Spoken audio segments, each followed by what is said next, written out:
আরে দরজা খোলো, দরজা খোলো, বাহুবলী মাল তুলে এনেছে। এই শালা কি মেয়ে পটিয়েছে রে, 1 নম্বর মেয়ে পটিয়েছে। কি করে তুললো? মা, বড় লোকের মেয়েকে পটিয়েছি, এর বাবার আইফোনের বিজনেস। সাবাস।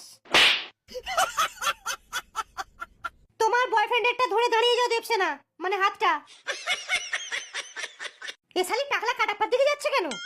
দেবসেনা, তুমি কাটাপ্পার দিকে যাচ্ছ কেন? তোমার বয়ফ্রেন্ড বাহুবলী হবে। এ কি বলছেন রাজমাতা? আমাকে যে রাত দিন বিমল বিড়ি খাইয়ে নাম্বার দিয়েছে সে তো কাটাপ্পা। ক্ষমা করবেন রাজমাতা, বাহুবলীর সিমের রিচার্জ শেষ হয়ে গিয়েছিল বলে আমি আমার নাম্বারটা দিয়েছিলাম। আমি শুধু কাটাপ্পাকেই বিয়ে করব, বাহুবলীকে বিয়ে করব না। তাড়াতাড়ি ধর শালিকে। কোথায় ধরবো? দেবসেনার গায়ে যদি কেউ হাত দেয় তাহলে ভেবে নেবে বাহুবলীর পিচিতে হাত দিয়েছো।